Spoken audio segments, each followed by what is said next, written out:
Do something that you love and you'll never work a day in your life. Ladies and gentlemen, if someone has ever told you this, you have been lied to. This is one of the most toxic ideas being thrown around in the self-space guru space today. And if you choose to follow this advice, I can guarantee you one thing. It'll make you and keep you poor.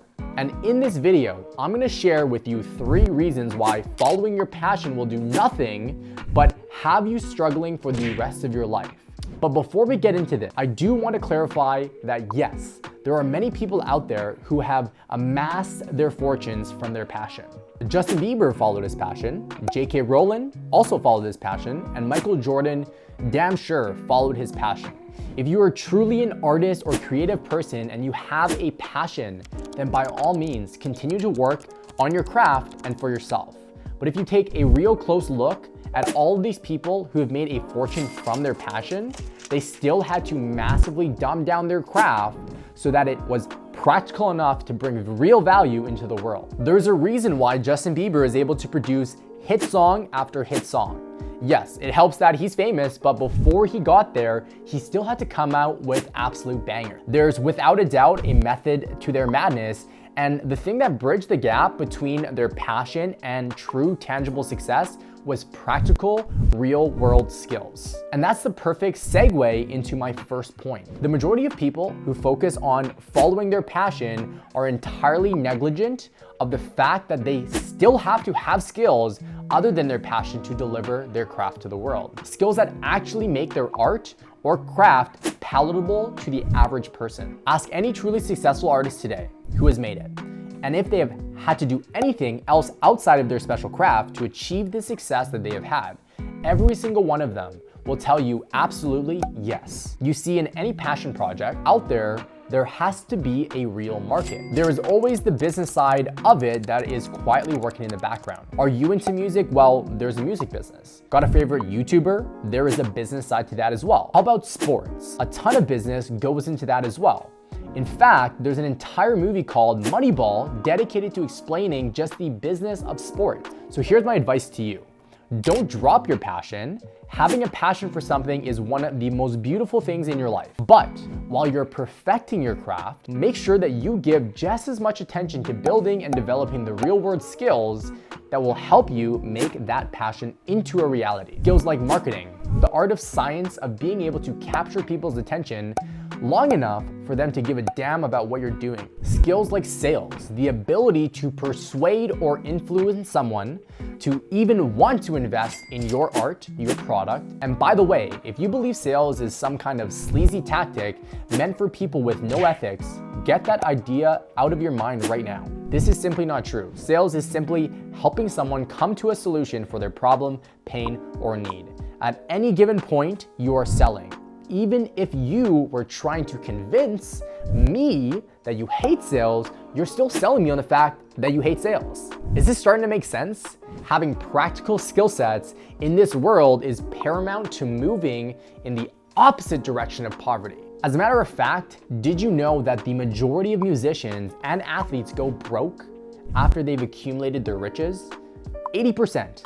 80% of NFL players go broke within 3 years of retirement, and 60% of NBA players go broke within 5 years. Making a lot of money is one thing, but being able to keep it is another. You see, even though these people followed their passion, they made the grave mistake of not learning the practical skill of managing and investing their money. They lost sight of the fact that even though they were living the passion that they've worked so hard for, they themselves were also essentially a business where they never took the time to learn the skills to sustain. If you prioritize learning skill sets that are transferable into any industry, you'll never have to worry about being poor again. Your passion will make you happy. Your skills will make you rich. Your passion is for you. Your skills are for the real world. This brings me to my second point. You need to prioritize solving problems in the marketplace. Let me explain. Now imagine the marketplace as a vast and treacherous ocean where there's sharks, whales, and tons of different sea creatures. If you want to stand a chance of navigating the ocean and coming out on top, you're going to need a keen sense of direction, a super sharp mind, and a set of skills that will help you solve different problems or challenges that might arise along the way. Think of a sailor who's lost at sea. He's surrounded by nothing but an endless oceans of blue water and horizon. No sense of direction, no purpose, but then he realizes he's not totally hopeless. He knows that with his skills, he has the ability to solve his problems.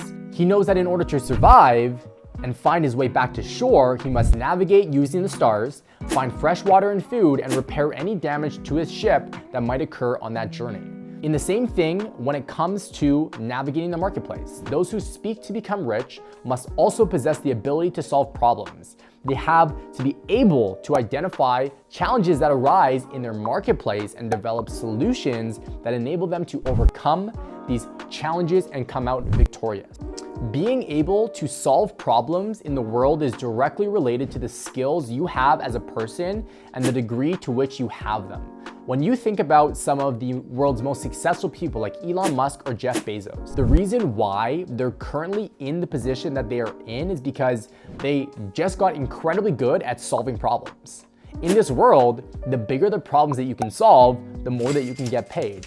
Elon and Bezos are some of the world's greatest problem solvers. Elon Musk, the founder of Tesla and SpaceX, faced a ton of challenges in his quest to revolutionizing the automotive and the aerospace industries. He was able to see a huge problem in these industries and decided to take on the responsibility of solving them for the world. And that's exactly why he gets paid as much as he does. Just think about the level of complexity of some of these problems that he solved. He had to figure out how to design and manufacture electric cars that were affordable and could compete with traditional gasoline-powered vehicles. He also had to develop reusable rockets that could dramatically reduce the cost of space travel. Musk's problem-solving skills is what enabled him to overcome these obstacles and create two highly successful companies that impact the entire world at such a high level. Another great example is Jeff Bezos, my king, founder of Amazon, a company that has allowed me to build my own business that, you guessed it, solve problems for people and get rich from it. When Bezos first started Amazon, he faced a multitude of challenges. He had to figure out how to make a profit selling books online. Yeah, you heard that right, books, if you didn't know that. How to build a website that can actually handle the traffic, and how to compete with established retailers like Barnes & Noble. But Bezos was a master problem solver, and he was able to overcome these obstacles by developing innovative solutions that ultimately led to the incredible success of Amazon today. If there's anything that you can take away from this video alone, remember this. When you become a professional problem solver, people will line up to hand you their money, to get rid of their problems for them. And with that, we're now at the third and the final reason: emotions. You see, with passion always comes emotions. In fact, if you look up the definition of passion, it literally means strong and barely controllable emotion. And when it comes to business, there is absolutely no room for emotion. Emotions are a beautiful thing, don't get me wrong. Of course, you need to have emotion. Nurture your emotions with your relationships, your friends, your family.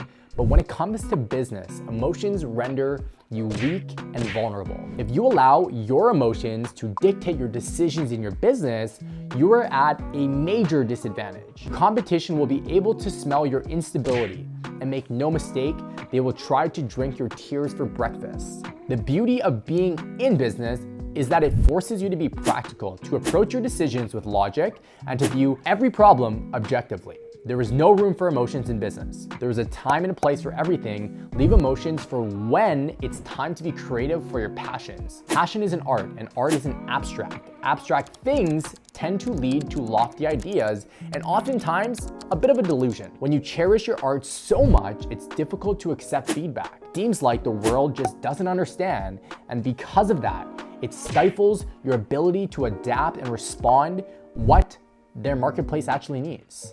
That's why some music artists are one-hit wonders, while others like Justin Bieber and Drake are still relevant time and time again. They see the trends of the world changing, and they're practical enough to change with it. Being able to control your emotions and look at your business with a practical lens is the thing that will make you rich. Well, there you have it. There's 3 reasons why following your passion will keep you poor. It doesn't prioritize the importance of having practical skills that will allow you to bring value to the marketplace, solving immediate problems that people will pay you for, and keep your emotions in check so that you can continue winning in the long run.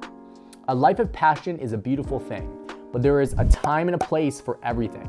You must balance your passions with real-world, practical approaches in order for this to work. I focused on building practical skills and businesses first that made me and my twin brother rich. And because we did the boring things first, our businesses are able to fund all of our passions today. Things like eating amazing food, traveling the world, impacting hundreds of people's lives, taking care of our family, and so much more. Do the practical thing, and I guarantee you will be able to live out all of your passion. If you'd like to see the practical business that gave us the freedom to pursue all of our passions, I'd like to invite you to check out a video that we did on the best cash flowing business for any beginner to start. I'll leave a link on the screen for you. Go ahead and click that, and I'll see you in the next video.